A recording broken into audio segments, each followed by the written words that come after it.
သာသနာတော်နှစ်2560ပြည့်နှစ်ကောဇာတက္ကရာ1388ခုနှစ်ဝါကောင်လပိကျော်9ရက်2016ခုနှစ်ဩဂုတ်လ29ရက်မန္တလေးတိုင်းဒေသကြီးပြည်ဦးလွင်ခရိုင်ပြည်ဦးလွင်မြို့နယ်အောင်ချမ်းသာရွာဓမ္မသာယသာသနာစင်တာဓမ္မရတိမဟာဓမ္မသဘာဓမ္မယုံကျောင်းတော်ကြီးတွင်ဆင်ကျင်းပပြုလုပ်အပ်သည့်ဓမ္မပူဇာအထူးဓမ္မသဘင်ဝဲ၌ရန်ကုန်မြို့နှစ်ဖက်မိဘများမှုထား၍ကိုတန်းစုဦးမနန်းမွန်မွန်ပါမောင်စီလိုင်းနွန်ရွှေပကြီးကွန်ပျူတာပန်းတိုးလုပ်ငန်းမိသားစုနှင့်ကိုဆိုင်အောင်မြင့်မနန်းခင်မေကြီးပါဆိုင်ခမ်းပံသမီးနန်းဤဤခိုင်ရွှေကံဘောဇရှမ်းရိုးရာစားတော့ဆိုင်မိသားစုတို့ဤအဝဒဒါနဓမ္မဒါနဖြစ်ဖြင့်ဟောကြားအပ်တော်အရှင်လက်လက်ငရဲကြသူအကြောင်းတရားဒေသနာတော်ဒီနေ့ညဓမ္မသဘင်ခန္ဓာကိုရှင်ဘုန်းတော်သခင်ရှင်တော်မြတ်ဖရာ၏မဟာကရုဏာကုံကိုအာယုံပြုကာတိကျုဖွဲ့ဆိုအပ်သောဝန္ဒနာပနာမအာတိတဂါထာကိုရွတ်ဆိုပူဇော်ခြင်းဖြင့်စတင်ကြရအောင်ယောကပကောတိဟိပိယပမိယံကာလံကရွန်တောတိဒုက္ခရာနိခေရံကတောလောကဟိတယာနာထောနမောမာကာရုဏိကတတတ္တယောနာထောဝိနိယမြာစွာတတ္တဝါဤချမ်းသာစီးပွားလိုလားတောင်းတဂုံပေါင်းခါသဖြင့်နာထမိညာခြင်းရှင်တော်မြတ်ဖရာသည်ကပ္ပကောတိဟိပိဂရေကဘာအရေးအတွက်သင်္ချာတို့ဖြင့်တော်လဲအဘယ်မေယံရေတွေ့တိုင်းတာဖော်ပြခြင်းငါမစွမ်းနိုင်မှသောကာလံလေးအသင်ချေသိမ့်နေကဘာရှိကြသောကာလပတ်လုံးလောကဟိတယတတ္တလောကဤအကျိုးစီးပွားအလို့ငါအတိဒုက္ခရာနိဥ္စာအသက်ချေလက်အင်္ဂါမေတ္တာကြီးမှသမိတာနှင့်တထာဇနီစွန်ញင်းကြီးဟုကျက်တိထဝဲငါးသွဲအစုအလုံးခဲရင်တော်မူတို့ကိုကရွန်တော်ဘုရားဖြစ်ရန်ဤတန်ကျိုးကုတ်အာထုတ်တော်မူရသည်ဖြစ်၍ခေရန်လက်ချေမျက်လုံးအသက်ဆုံးလည်းရဲ့နှလုံးစိတ်ဝံကိုရောဤပင်မညင်းတို့ကတောဘဝတဏ္ဏချိန်ဖန်များစွာရောက်တော်မူခဲ့ရရှာလိပြီမဟာကရုဏီကတတ္တဝါများရင်ဝဲသားကဲ့သို့တနာချစ်ခင်မဟာကရုဏာရှင်ဖြစ်တော်မူသောတသနာတသဝိနည်းများစွာတတ္တဝါဤချမ်းသာစီးပွားလိုလားတောင်းတဂုံပေါင်းခါသဖြင့်နာထမြညာထိုးရှင်တော်မြတ်ဖရာနမောယုတိပြောင်းပြော့မှန်ကိုလျော်၍ကရောယုကျိုးရှိခိုးခြင်းသည်အထုဘဝတုစင်စစ်မသွေဖြစ်ပါစေတည်း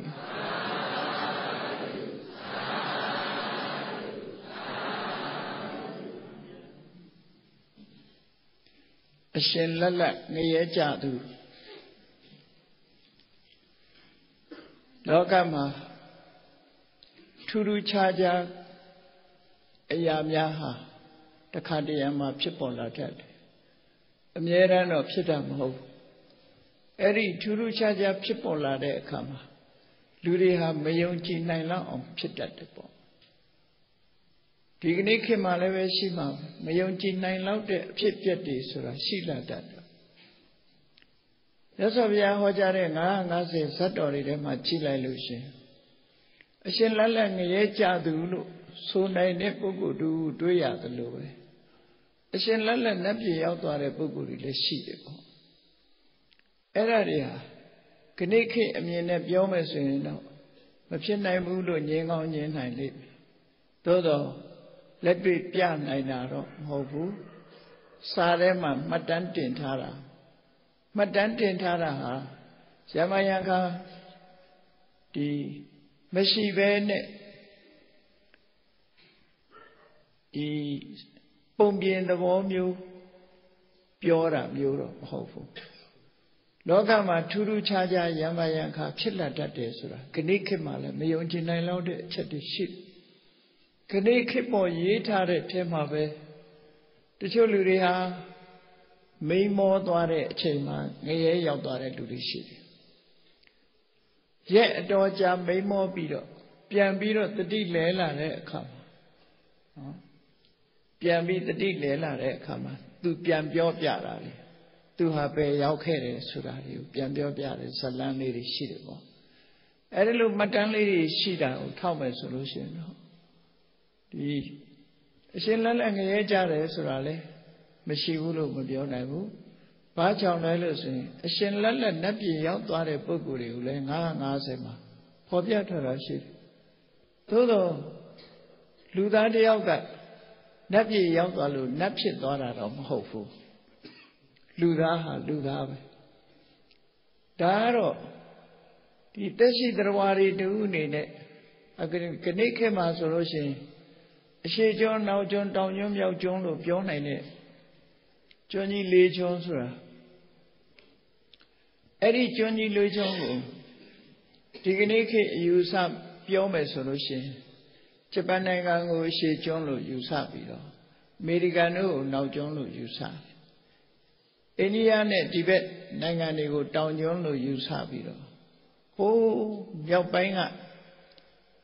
မြောက်ဝင်ရိုးစွန်းနဲ့နီးတဲ့နိုင်ငံတွေကိုမြောက်ကျွန်းလို့ဒီလိုယူဆပြီးတော့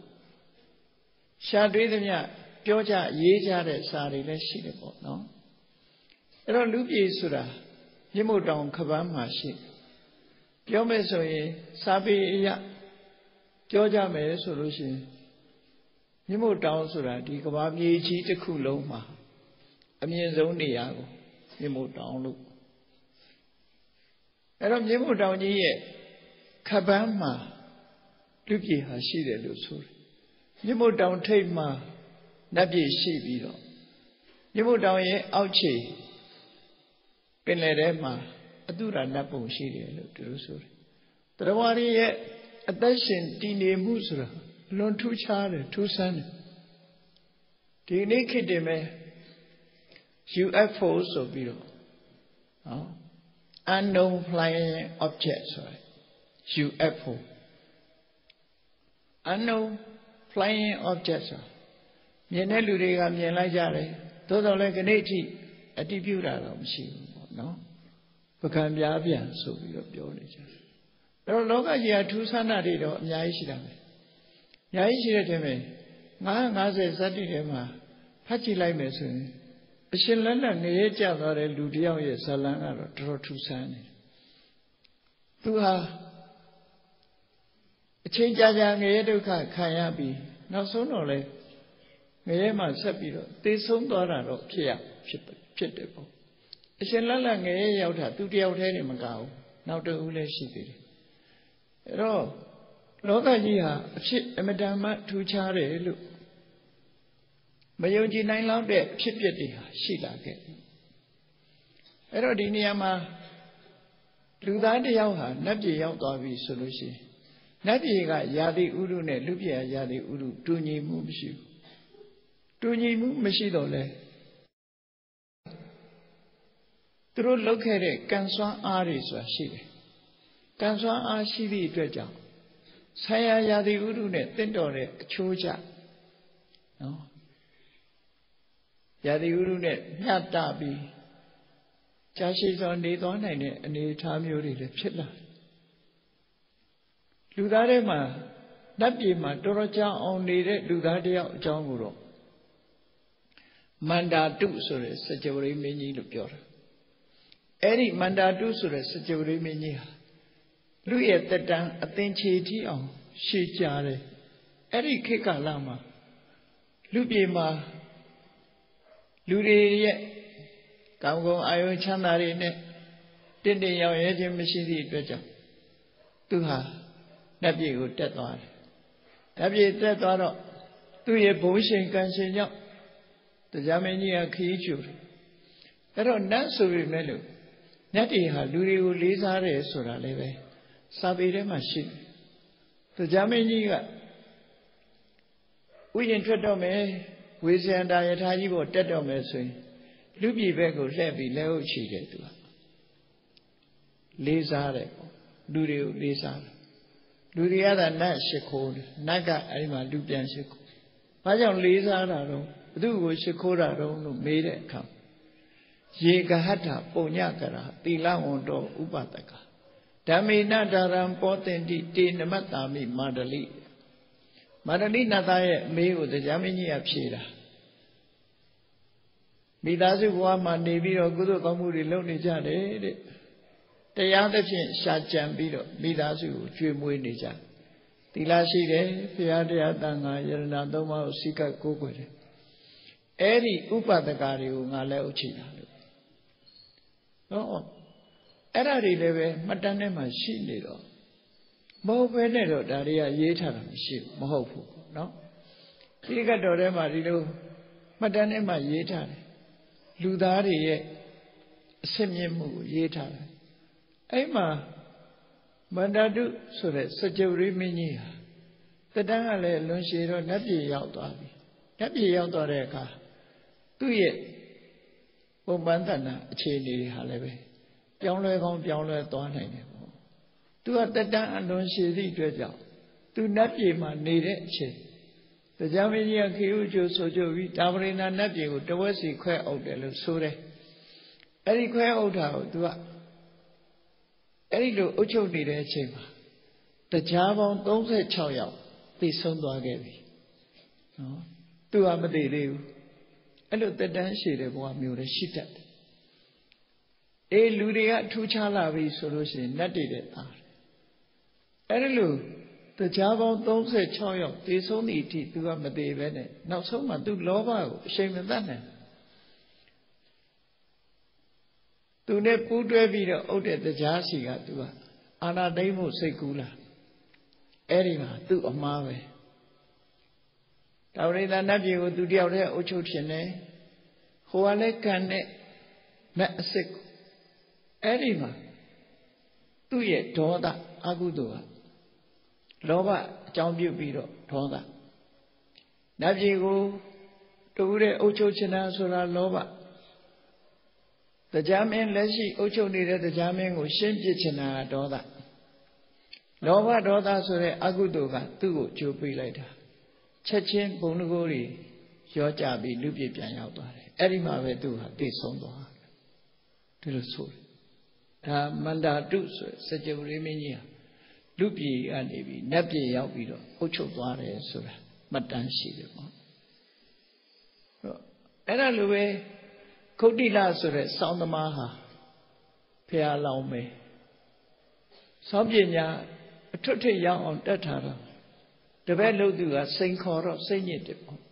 သူကလည်းအကုန်သင်ပေးလိုက်တော့တပည့်လို့သူကငယ်ငယ်ရွယ်ရွယ်ဆိုတော့တပည့်နဲ့ပြိုင်တီးရမယ်ဆိုသူကမရှင်နိုင်တာဘာတော့ဆိုရင်ရုပ်ရည်ကမရှင်နိုင်ဘူးလေဆရာကအသက်ကြီးပြီးအိုးနေပြီတပည့်ကနုနုပြိုပြိုစတိုင်ကြကြနဲ့အတီးပြိုင်ရမယ်ဆိုရင်ဆရာဘယ်လိုမှတပည့်ကိုမရှင်းနိုင်သူသင်ပေးလိုက်တဲ့ဟာတွေကလည်းအကုန်တတ်ပြီးသားသူ့ပုံစံအကုန်တီးနိုင်တာဆိုသူကစိတ်ညစ်ပြီးတော့သူ့ကိုယ်သူသိဖို့ပဲစဉ်းစားတဲ့အချိန်မှာနတ်ကနေပြီးတော့ကယ်မပြီးတော့ပြိုင်ပွဲကိုသူကအနိုင်ရလိုက်တယ်ပေါ့အဲ့ဒီအချိန်မှာစောင်းတီးပြိုင်ပွဲအပြီးမှာတရားမင်းကသူ့ကိုဖိတ်ခေါ်သွားတယ်လို့ဆိုတယ်ဖိတ်ခေါ်သွားပြီသူလည်းအရှင်လက်လက်နတ်ပြည်ရောက်သွားတယ်ဟောနောက်တစ်ခါနေမီမင်းကြီးဆိုတာလည်းပဲအရှင်လက်လက်နတ်ပြည်ရောက်သွားတယ်ဆိုတာမှတ်တမ်းတွေရှိတယ်ဒါတွေမကဘူးတာရိဏဇတ်တာရိဏမင်းကြီးကိုလည်းပဲနတ်တွေကတွေးကျင်လို့ဆိုပြီးတော့နတ်တွေကလာပြီးတော့ပင့်ခေါ်သွားတယ်တာရိဏမင်းကြီးကလည်းပဲအရှင်လက်လက်နတ်ပြည်ရောက်သွားတာအဲ့ဒါလို့အရှင်လက်လက်နတ်ပြည်ရောက်သွားတဲ့ပုဂ္ဂိုလ်တွေဟာမှတ်တမ်းနေရှိတော့အရှင်လက်လက်ငရဲရောက်တဲ့လူမရှိဘူးလို့ညင်းမို့ရခက်ပြန်တယ်ပေါ့နော်မတူညီတဲ့ဒေသတွေမ မတူညီတဲ့ပုဂ္ဂိုလ်တွေရောက်သွားနိုင်တာပဲကောင်းမြတ်တဲ့ထူးခြားတဲ့ကံကြမ္မာတွေကြောင့်နတ်ပြည်ကိုရောက်သွားသလိုရောက်သွားတဲ့အခါသူတို့ရဲ့ကံစွမ်းအားနဲ့ရာသီဥတုတန်တို့ဘာတို့ခန္ဓာရည်ချင်းတွေပြောင်းလဲပြီးတော့ဖြစ်ပေါ်သွားတယ်ပြောင်းလဲပြီးတော့ဖြစ်ပေါ်သွားအဲ့ဒါနဲ့ပဲနတ်ပြည်မှာတတန်းရှိကြကြအေးလူတွေသာနတ်ပြည်ကိုရောက်ဖူးတာမဟုတ်ဘူးတရားမင်းကြီးမကားလူလင်တော်ကသူစတာဆိုတဲ့ဇနီးဟောင်းဟာချောင်းမြောင်းကြားမှာဗျိုင်းမာလေးဖြစ်နေတာနေပြီတရားမင်းရဲ့အစွမ်းနဲ့နတ်ပြည်ကိုခေါ်သွားလို့သူလည်းနတ်ပြည်ရောက်တဲ့ဗျိုင်းကလေးပဲပေါ့အဲ့ဒီလိုအရှင်လက်လက်နတ်ပြည်ရောက်သွားတဲ့မှတ်တမ်းတွေကရှိတာနော်ရှိတော့အခုဒီကနေ့တော့ထူးထူးခြားခြားမိတ္တဝိနကဇတ်ဆိုတာအရှင်လက်လက်ငရဲရောက်သွားတဲ့သူတယောက်950ဇတ်ထဲမှာ439ခုမြောက်ဖြစ်တဲ့ဇတ်ဇာတကတွေဟာမြတ်စွာဘုရားဟောကြားပြီးတော့မှတ်တမ်းတင်ထားတဲ့ဇာတကတွေဟာ950ရှိတယ်950လို့ဒီလိုခေါ်လို့လွယ်အောင်ပြောတော့လည်းပဲဒီကနေ့ပါဠိစာပေမှာ949ဇတ်949ဇတ်ပဲရှိတယ်950မပြည့်ဘူးပေါ့နော်49ဇတ်30လိုနေတယ်အဲ့ဒါကိုပကံက950စိန်ခွင်းနေဆိုတာရှိတယ်ပကံဖျားတွေမှာ950စိန်ခွင်းနေမှာဇတ်30ဇတ်ဖြည့်ပြီးတော့950အပြည့်ထိုးထားတာလည်းရှိတယ်လို့စာအုပ်တွေမှာဖတ်ရတယ်ပေါ့နော်ပကံရောက်တဲ့အခါလေ့လာကြည့်ပေါ့ဇာတကစိန်ခွင်းတွေရှိတဲ့ရွှေစည်းကုန်းမှာလားအနန္တမှာလားတခုရှိပေါ့နော်အဲ့ဒီလို950ဆိုတဲ့ဇတ်တွေရှေးရခင်ကတည်းကအခုလိုမှတ်တမ်းရှိလာတဲ့တဲ့မယ်ထူးထူးခြားခြား39ခုမြောက်ဖြစ်တဲ့မိတ္တဝိနကဇတ်မှာဒီပုဂ္ဂိုလ်ဟာအကုသိုလ်အလွန်ကြီးမားပြီးတော့အရှင်လက်လက်ငရဲရောက်သွားဘူးလေငရဲရောက်သွားရတယ်ပေါ့သူဟာ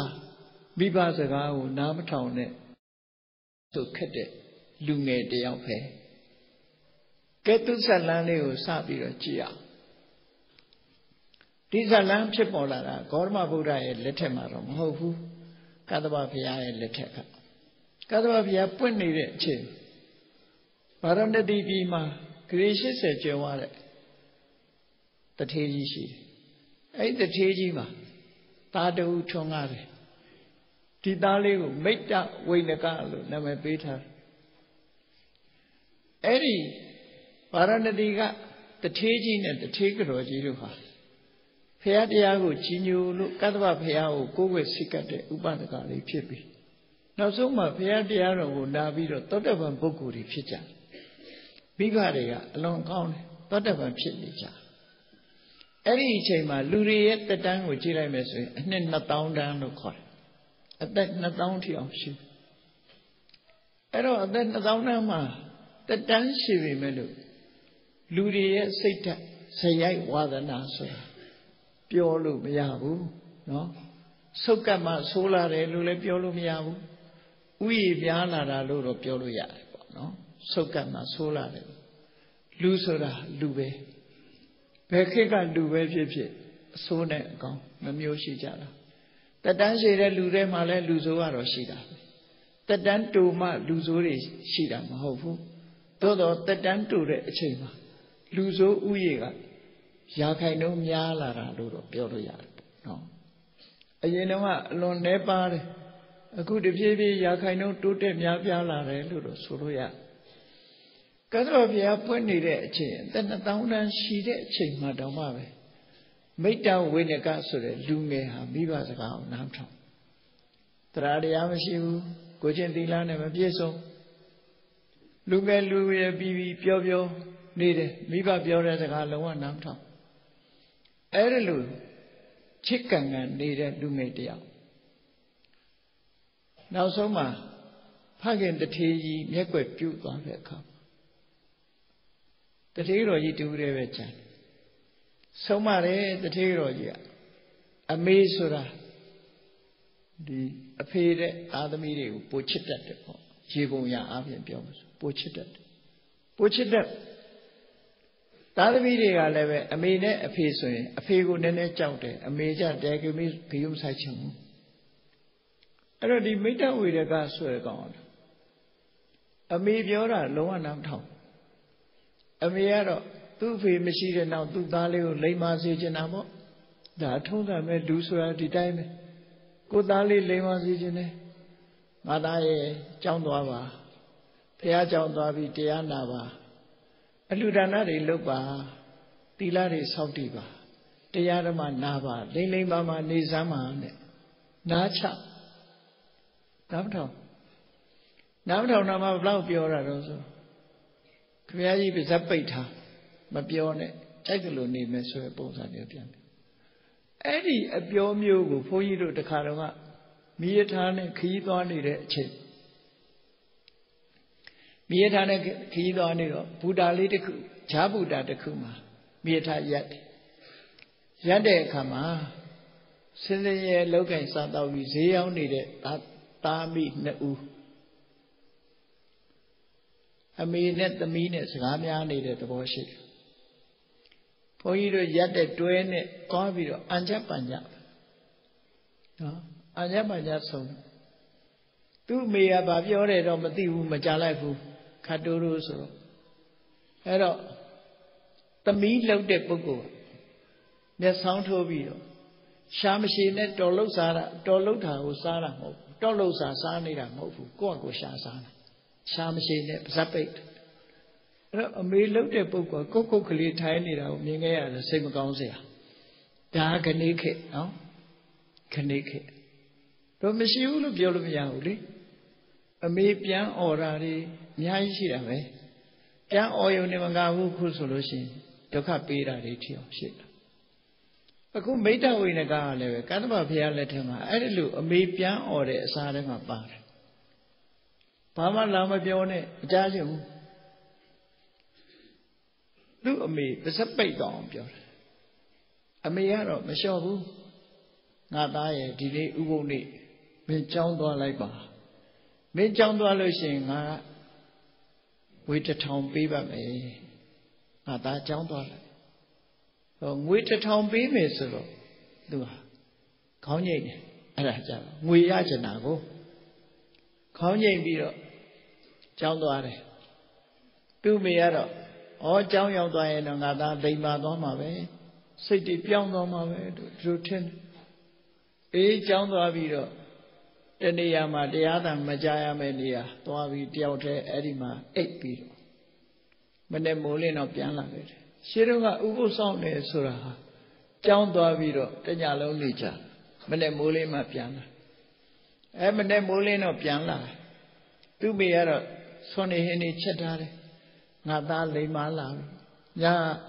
တရားဟောဖို့ကြီးပင့်ကျင်ပင့်လာမှာအဲ့တော့ပင့်လာတဲ့အခါမှာ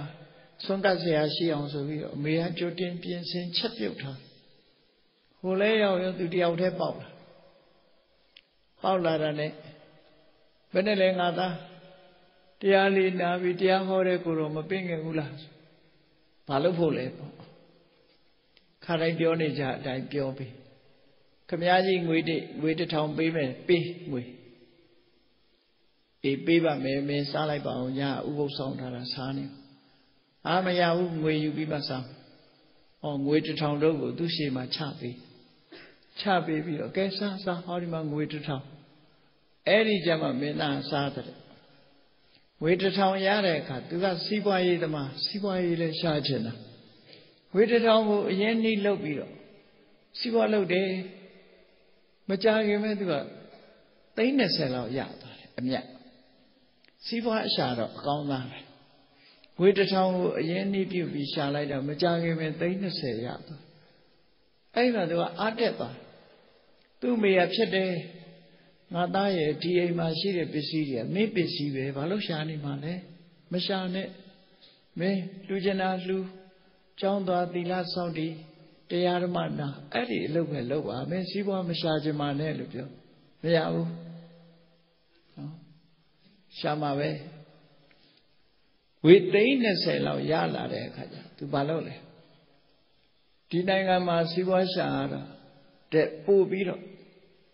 Peleki Piatambio, Nangaya Chataniva Dobi, a young Lobo. I don't know. Con the Lady Sheep. Pelekayuran con the Lady to like them. Peleki of Chatan. A may look to that Tare, Mumu Piatan, Madame Domane, Pelesura, Madame Annie Yare, Mondai Nileside, Pelesura, Kamami, Namani, Pelerega Troa, Alun Sode. I don't allow person a pony. Me and Drepe Mayahu, to Adu Shame so will. Anyway, the more dead one come. I may look at Pukua. Let's swear you a dental. A dental and Kajaro. Amigo Toche don't let me or Trato. Adam Amiaro, a may look at Pukua. Did I may say McCon, Janet Depon? Doyo. The more dead one. No, every look on, we don't. The Canva here, let take a lumate out ship. Eight them over dead on. Pure the Ganam Tamu. No, Viva Osoga, Shaipo, Toche Giro. The more dead one. The more twelve. Pelagigo Piate come. Eric Keka. Pindicha, the body aribo, no? Pelerema. Through the lead the Mojia. Mayu Shavene. Chow chat Hagalu. The Mojia Shiv, Tualumia, so and it have you Yaula. Edilu Yaula Lucian, Eddie Kikaro. Pelenade Pusoja, Pataja, or Damadida. Edamagabu. Did them over ma Macone Ludia Balare, Luoma Balare. Eri Luyoma Mecha Meso. De Moboma. Palare Ludi Mecha. Magamu Agudu Chima de Ludia Job. Amiado come Yausejum. Get Alu Minea. May night there come. Piam Biro. Don't you night at 2 you may about. No, 2 you may about the culture. Okay? Maintain a main camera so you go. Demoma, Sene Balare, Pong Leo, Outcha baby. A Pomo Jimmy do Mutaja. Cledemo yes, Sepio, you are doing Traton. You never wither it with. Tugaro, she down there, Mio, Bido Dwar.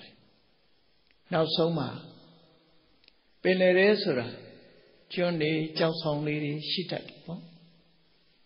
India Nanga been a very comfortable. India the motor have a comfortable. Erima John later John. Peneria Johnson. India Nanga Malajuni, Yashida. Oh, no. Kaneke Mazuroshe, India down by Ma. Mola dice and Nanga Shirley. Mol dice. Maladipa, sorry. Namegu. Kolaideka Maladilu Koyama Moladilu Kolaido. Now they are Ludiru, Uroba Ludia, Koradai, Moldai Chetor Amaro Maladiba. Now the car Eddie Shivena Chile de Kajaro, Lingadiba. Lingadiba with Rudida called Lekdilu call. Lekdisa Lingadiba. Lingadiba now by Jaro. Uroba Beka Jujo Luria, Silo no Kojavia. Silo Mani now Kuro. Yamariaro Tiho look. Now by Jaro, Tirilinga look cook and they call each other. Jome. Eddie Jonangani, she did. Jonangani is the Karakaji out Yogore, the Karakaji, Pola, and Muria. John is a shit at it. I don't. Made our winner go upon a new child there. Yo Dobiro. Junge late Choma Dobiro. Denne. Poiro Dirilinga Mandidonga. Kapurovaka. Yellow Daria. Pelene. Can it by Penlene qua with it? Can it with it? Tidarima. Turoha. Oh. Persono Naharu. Panabo, no? Every chamber, Monday Bibiro, Gang of Yamayanga. Monday Bibiro lining at GB Padora. Padora, for you don't need over. Luna said a sailor, Piriling of Yala Buri. I know Yala Ludi there. The short solution. The well only the lone, Yola Bido. Piriling of Yaupai. Chapana look for it, Jumbagutate. Chema, to me the body sheet. Pinlay yet the boy. Climb boat has the few can cut off. Can cut all. Climb boat eaten. Jamulu can yaut or come. Come or let Delayo, the bonga, the nana to a chamber. Two penny. Pambido. Made a catuam a build up. Todo can go in a 2 year 8 on him, Pama, we chat down Lady Kupala. Era Gita the Bongati, the order of Mave Subido. Christian John Church the coup, Popita. Eddie Anibi, Soyane, Saturday, Kulamu Yaula. Taturu Biala, no? Erado Yaula, Kurai Trigger. Era Penlere Masura. Diluve Limboya, Yisia, Ador. Beta Winagale, Penlere, Mio Pator. Mio Patoro, John Lee to Jomo Yauta. A Jomo to Depido, Gide come. Pari Tweedo, no so. But my John Lee, John A. Little cook to Tweed. A Tweeder come. Pambayman, Tada Nana, Panguji, Pambayman is sheep. Edima, we madika Pita, Pita ma, Le Ushi. A Jomo Deladeka, do a Gangonda. Tanya Ugo sound like a can lead to my head here. Eddie, we madika Pita, Pambayman sending see Yauda. All I do with dream with social Peter. The Balo Jare Kajaro. Eddie Bayman sending Pita Mariso. Through the bad Chama Duka Kayare, the bad Duka Kayare. Kudu Audu. Your look like that come. I would load it, let Yaoye, Duka Kayare. Kudu load it, let the Yao Lucy, Chanadala, the others. Tiluria, let Satan and Mashid, no? I don't do hungry, Kayaro Mesure, Duka Kaya Mesure, Chema, do Margaret. Timave ni Sadia de Lesibo. The Baja in through Piana Melusura. Do that the out here Pima de Sobiro. Pound Livo, Sibio, A Joani, Quavian Yocto. Quare Kajaro. Now John Elite John Dotinian.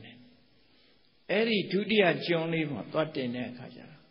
Mui Bayman. Gideku to it. Should you put away that we Bayman Twiddle? Eddie my dead she like that.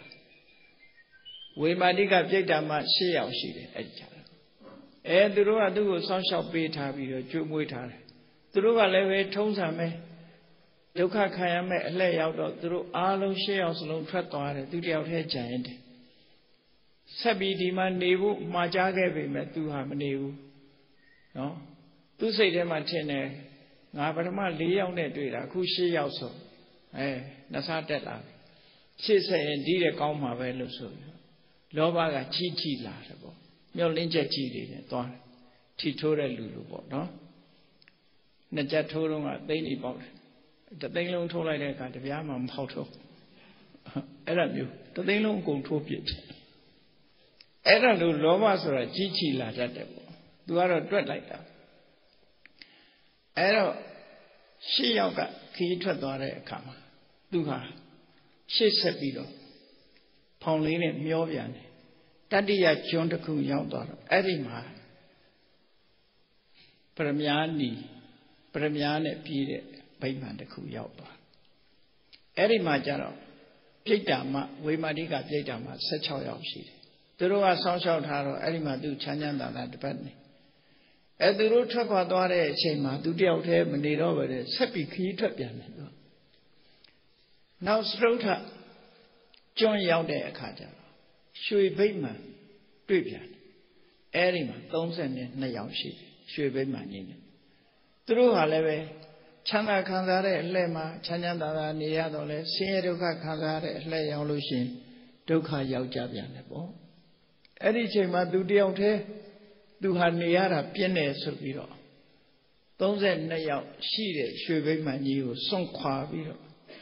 ပင်စမမြောက်ကျွန်းငယ်တစ်ခုစီကိုသူရောက်ရှိသွားတယ်ပေါ့နော်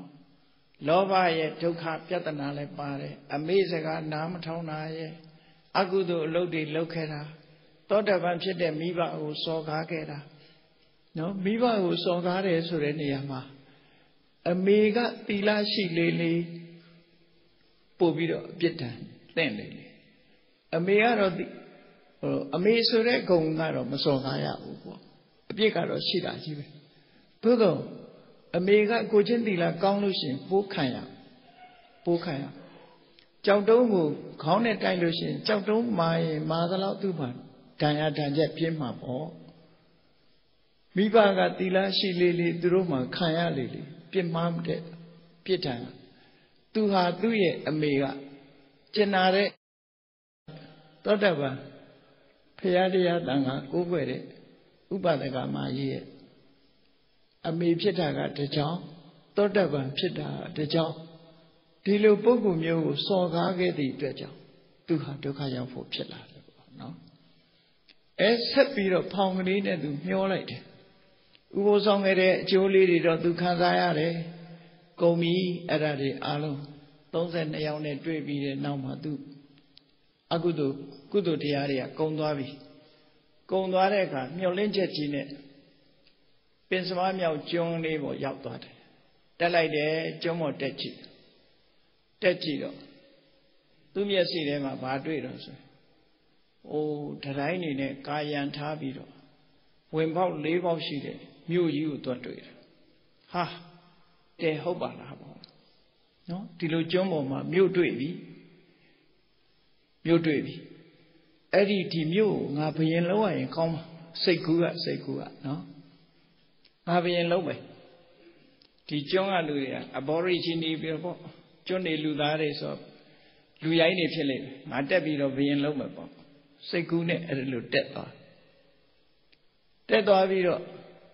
အဲ့ကျွန်းပေါ်တက်သွားပြီးတော့တကားပေါက်တစ်ခုကနေသူဝင်လိုက်တော့စချင်းဘသူတွေ့လူတယောက်သူ့စိတ်ထဲမှာလူတယောက်သချင်းဆိုနေတာတွေ့တယ်အဲ့တော့ကြည်နေတဲ့လူတွေပါလားမပါလားစားထဲမပါလို့ရှိကောင်းရှိလိမ့်မယ်စတိတ်ရှိုးသွားတွေ့တာဖြစ်လာတယ်နော်အဲ့ဒီမျိုးတွေကစတိတ်ရှိုးသချင်းဆိုနေတာသွားတွေ့တော့အဲ့ဒီလူရဲ့ပုံပန်းတဏ္ဍာကိုဖော်ပြထားတာသူကပုံပန်းတဏ္ဍာကိုဖော်ပြထားတယ်သချင်းဆိုနေတဲ့လူတယောက်ရဲ့ပုံပန်းတဏ္ဍာဘယ်လိုရှိတုံးလို့ဆိုသူက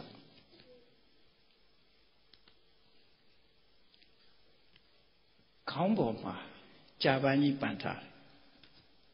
ခေါင်းပေါ်ကကြာပန်းကြီးအမတန်လှတဲ့ကြာပန်းကြီးကိုခေါင်းပေါ်မှာတင်ထားတယ်ခေါင်းပေါ်မှာပန်ထားတယ်ရင်ဘက်မှာလည်းပဲစီးနောင်ထားတာတွေကတကယ်ကိုရင်ဘက်မှာရင်လွှမ်းတန်းစာတကယ်ကိုရင်လွှမ်းတန်းစာဘရက်ကြီးဝတ်ထားတယ်လို့သူစိတ်ထဲမှာထင်တယ်အဲ့ဒါနော်အလွန်လှပတဲ့ဘရက်ကြီးကိုရင်ဘတ်မှာလွှမ်းပြီးတော့အဲ့ဒီလူကတချင်းဆိုတဲ့လူရဲ့ဒီဇိုင်းကိုကြည့်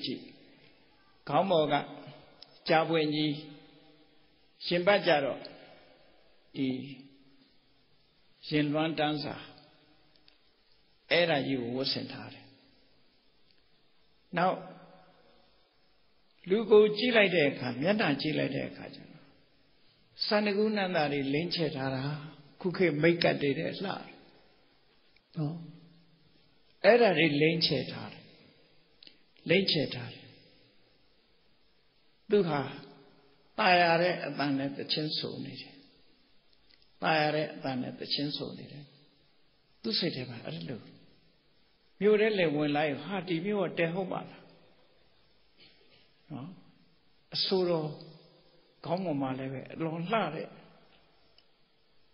ရွှေကြပွင့်ကြီးအပေါ်မှာတင်ထားပြီးတော့ ကြီးလည်းပဲမှာဆွဲထားသေးတယ်နော်လည်းပဲမှာဆွဲထားတယ်မျက်နှာလည်းပဲစန္ဒကုနန္တာတွေလိမ့်ကြံထားတယ်တချင်းတန်ကလည်းตาရလိုက်တာ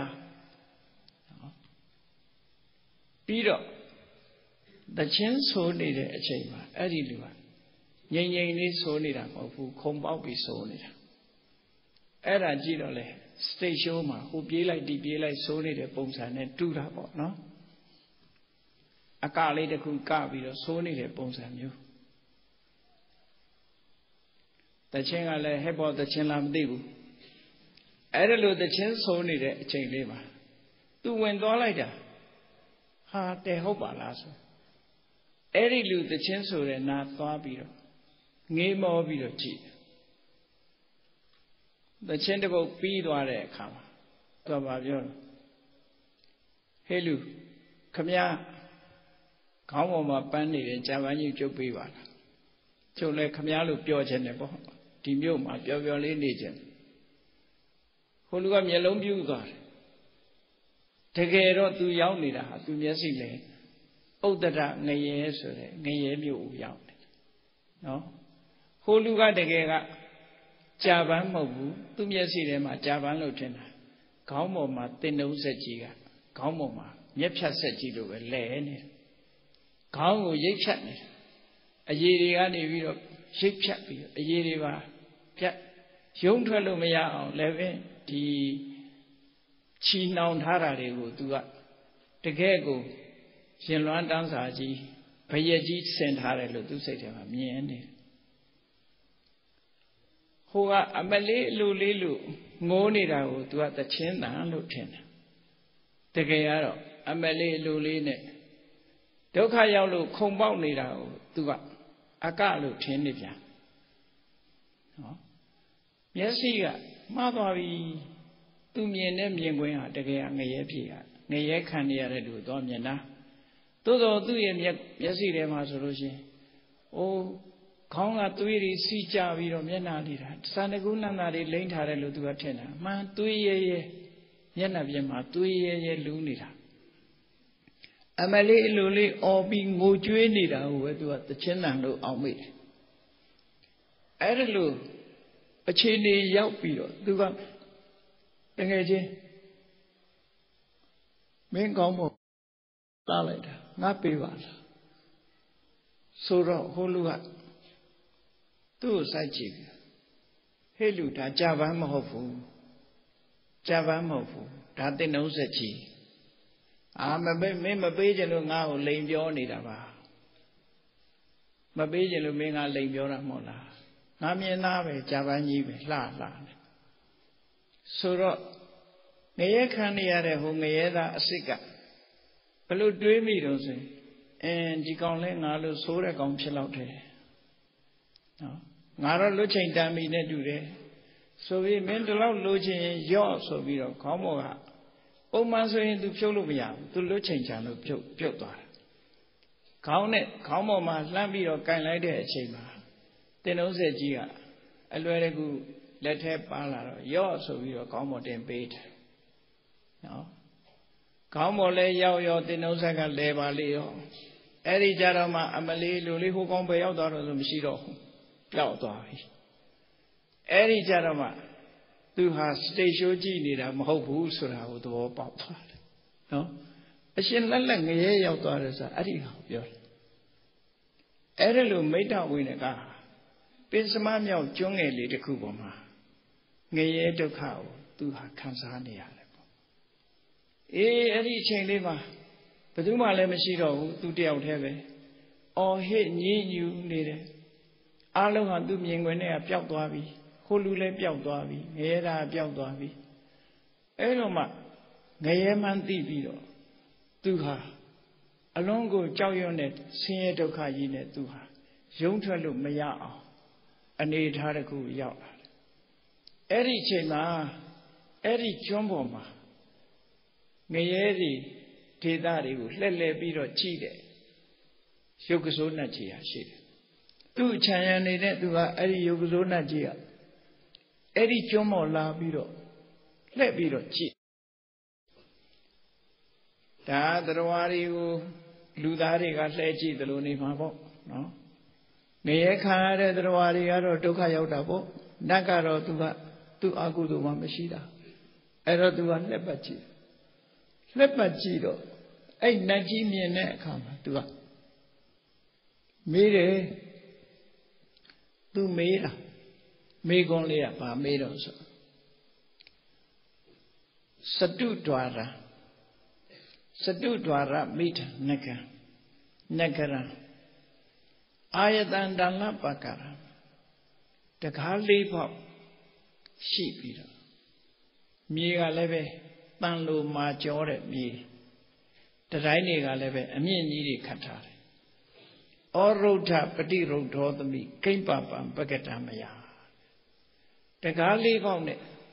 သူတယောက်တည်းမှာဟောဒီလိုဒတိုင်းကြီးတွေခတ်ထားပြီးတော့ဘယ်နေရာမှာဖောက်လို့မရတော့အောင်တန်မြေကြီးနဲ့တိဆောက်ထားတဲ့သူ့ကိုပိတ်ဆို့ထားတဲ့ဒီမျိုးကြီးထဲမှာသူရောက်လာတာသူဘာတွေများမကောင်းတာတွေလုပ်ခဲ့လို့လဲဘာကြောင့်သူဒီနေရာရောက်ရတယ်လဲယောဂစိုးတန်ကြီးကိုမေးတာနော်တပ္ပေအပိဟိတဒွါရာဩရုဒ္ဓောသမိယထာထိသောငှက်ကလေးတစ်ကောင်ကိုဖမ်းပြီးတော့လှောင်ကြိုင်ထဲထည့်ထားတယ်လို့သူလည်းပဲဒီမျိုးထဲမှာလှောင်ပိတ်မှုကိုခံရပါတယ်တဲ့ခိမဓိကရဏယက္ခစက္ကဘိနိဟတောဟတံဘာကြောင့်သူ့ခေါင်းပေါ်မှာလည်းပဲအမြဲတမ်းရိပ်ဖြတ်နေတယ်ချွတ်လို့မရလိုက်တဲ့သင်္နှုံးဆက်ကြီးဟာသူ့ခေါင်းကိုခုတ်ဖြတ်နေတာနော်သူ့ခေါင်းကိုရှာပြီးတော့အမြဲတမ်းဒုက္ခပေးနေတဲ့ဒီ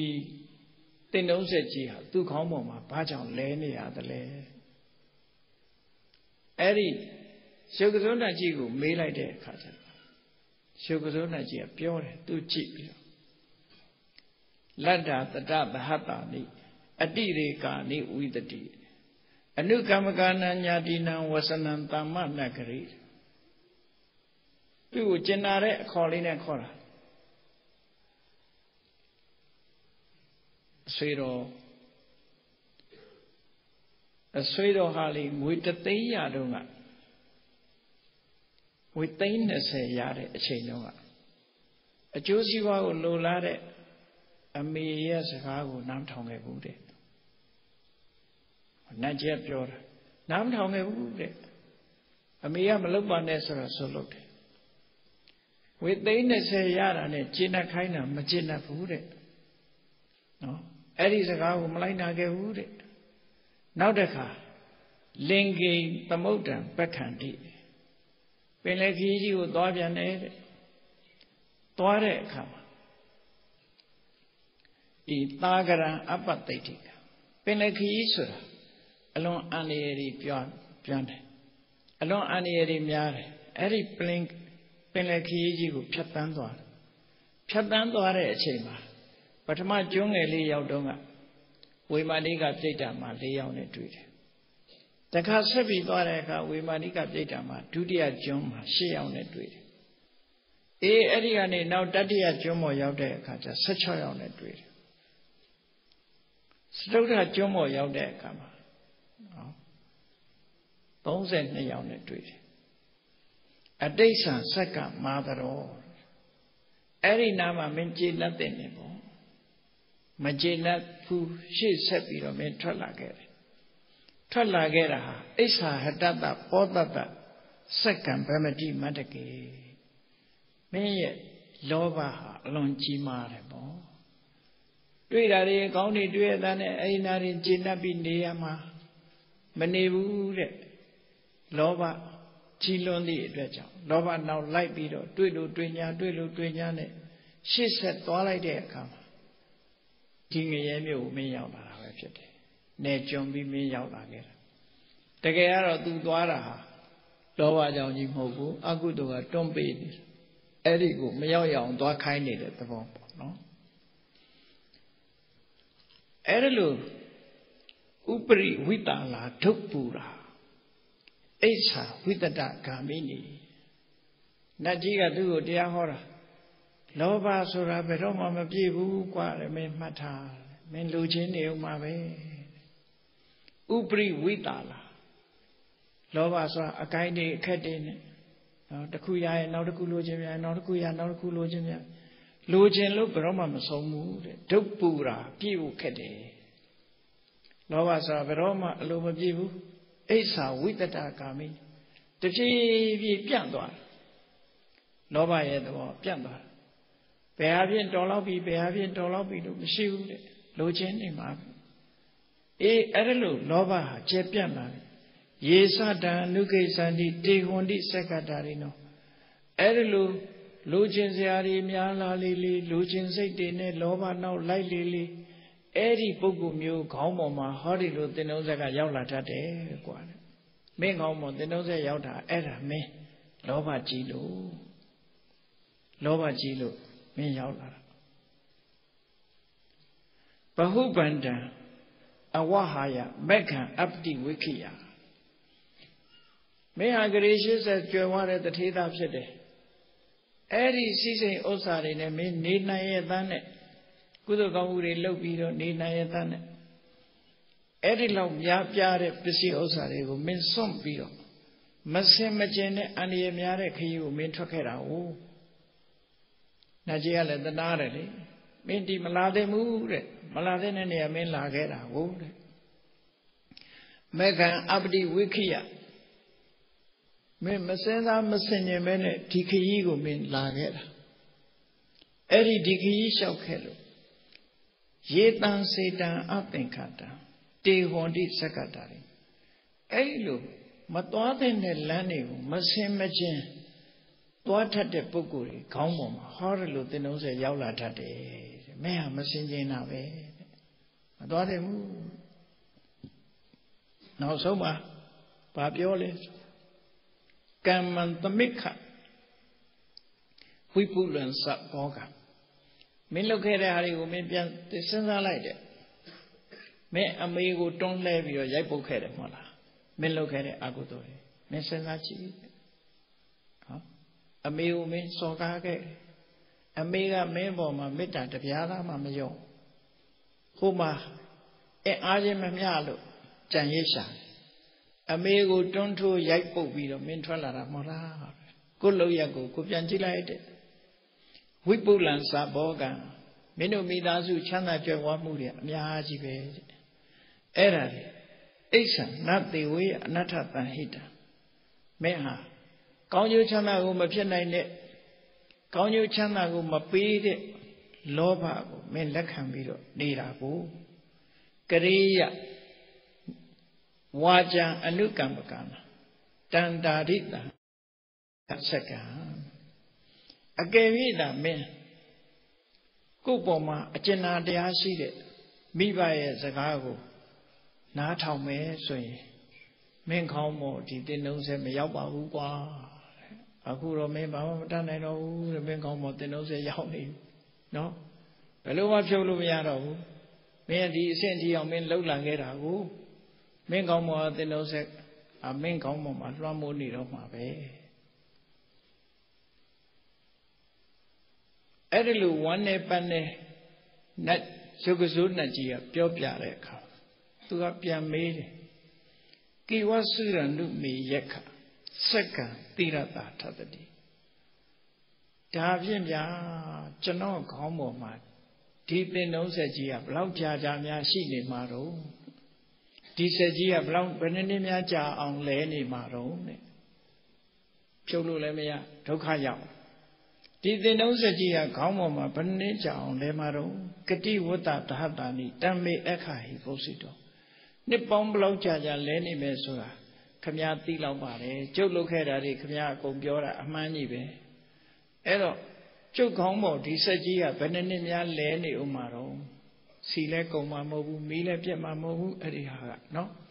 တရားစဲမီးပြက်လို့ရပ်သွားတာမရှိဘူးလဲနေမှာပဲစီကုန်လို့ရပ်သွားမှလည်းမရှိဘူးမောင်းသူလည်းမရှိဘူးကံတေမာအတိုင်းဖြစ်နေတာဟုတ်အဲ့ဒီသင်္နှုံးဆက်ကြီးကတော့လဲနေမှာပဲလဲပြီးတော့သူကောင်းရစရာမရှိအောင်ရှာပြီးတော့သွေးတွေတဖြန်းဖြန်းကြနေမှာကောင်းအဲ့ဒီလို တမေအခါဟိပုစိတော်ကျွန်တော်မေးတာဖြေစမ်းပါဆိုတော့ရှုကစိုးနတ်ကြီးကလေတန်းလေးလျှော့လျှော့အတိတရောပစ္စတရောမိတ္တဝိန္ဒသူနောဟိမေ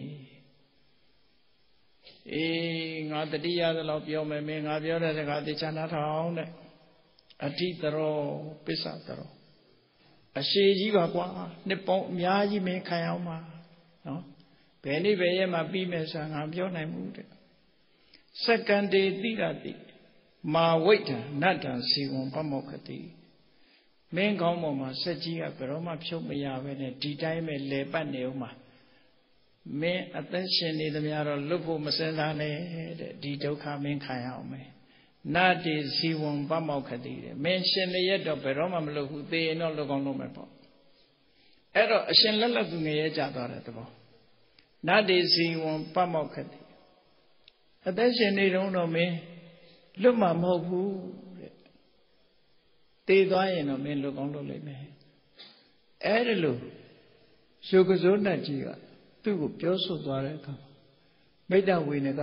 ဘာမှမတတ်နိုင်တော့ဘဲနဲ့ဥဒ္ဒရငရဲမှာဒီအတိုင်းပဲခံရရတယ်လို့အကုသိုလ်ရဲ့အကျိုးပေးသွားပြီဆိုလို့ရှိရင်တခြားကဲမဲ့ဟာဆိုတာမရှိနိုင်တော့ဘူးပေါ့အဲ့ဒါအရှင်လက်လက်ငရဲကြခြင်းပဲဖြစ်တယ်ပေါ့ဒီလိုလုပ်နေတာမသေးဘူးလားလို့မေးရှာရှိတယ်ခုခေတ်ဆိုရင်တော့သွေးထွက်လွန်ပြီးတော့သေမှာပေါ့နော်သွေးထွက်လွန်ပြီးတော့သေသင့်တာပေါ့မသေးဘူးလားလို့ဆိုသေတော့သေမှာပေါ့မသေးဘူးတော့မရှိဘူးဒါမသေးခင်ပြောခဲ့တဲ့စကားတွေမို့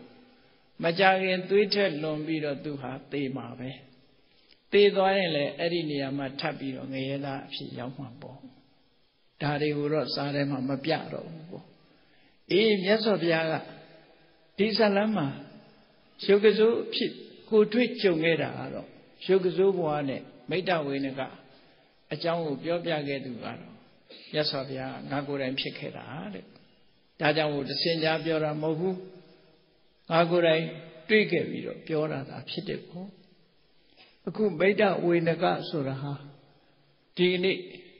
ငါလက်ထက်မှာလူလာဖြစ်ပြီးအပြောရအဆိုရခက်တဲ့ယဟန်ပဲဟိုတော့ကလည်းပြောခက်တယ်ဆုံးမတာကိုနားမထောင်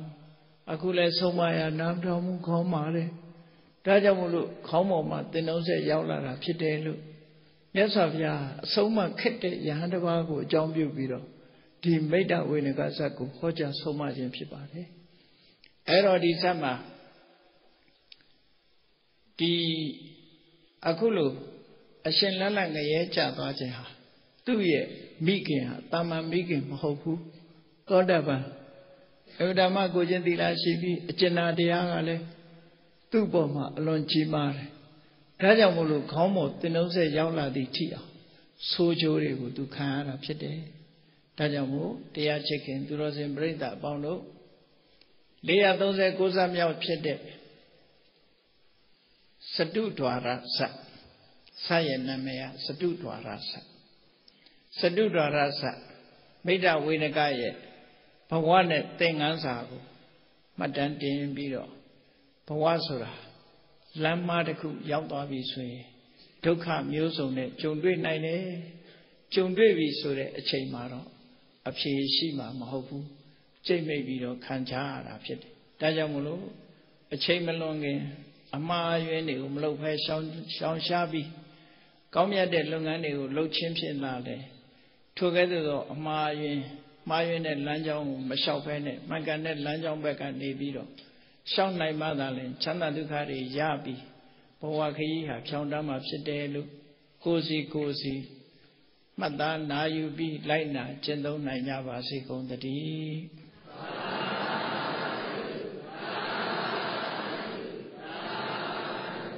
မေတ္တာပို့ရအောင်တတ္တဝါများစွာဘေးရန်กว่าချမ်းသာကြပါစေတတ္တဝါများစွာဘေးရန်กว่าချမ်းသာကြပါစေမေတ္တာရေချမ်းသုံးငါဖြံငြိမ်းချမ်းကြပါစေ တာရေချမ်းတောငါဖြံငြိမ်းချမ်းကြပါစေသက်ရှိချမ်းသာစိတ်ချမ်းသာတို့ရဆန္ဒပြည့်ပါစေသက်ရှိချမ်းသာစိတ်ချမ်းသာတို့ရဆန္ဒပြည့်ပါစေဟောလန္တဒုက္ခပင်ကစားမေတ္တာပုံနေတုသင်္ကမမနောတရတိတဝေတံပဝါယန္တုဒုက္ခနကမေတ္တာပုံနေတုသင်္ကမစုပေါင်းပုအမေတ္တာတဟုရောင်မြူပါဝင်ငွေလာမင်းနှင့်ရောင်ချင်းရှဲယုံပေါင်းဆောင်ရခြင်းကြောင့်တဝေတံကျွမ်းမဲ့ဥတ္တုံလုံးစုံများစွာတတ္တဝါတို့၏မနောတရတိမြင်မြဖြူစင်အေးကြည်လင်းသည့်ရေစဉ်ပြည့်တင်းစိတ်နှလုံးတည်ဟုသောရေအိုင်ကြီးအတွင်၌ဒုက္ခပင်ကစားစင်ထောင်ရအေမြจิตာတာယာပွင့်လန်းချမ်းသာဒုက္ခတည်ဟုသောကုမုဒ္ဒရာဂျာပန်တို့သည်ဖုံးလန္တဝန္တရှင်မြူဝမုံလူလျက်ကြည်နုဝဲကြုံဖူးပွင့်ညကုန်သည်ဖြစ်၍ဒုက္ခနကလေအောင်လေးတဲ့ရောရှက်တင်ပြန့်ပီတိတိဟုသောယနန်တို့သည်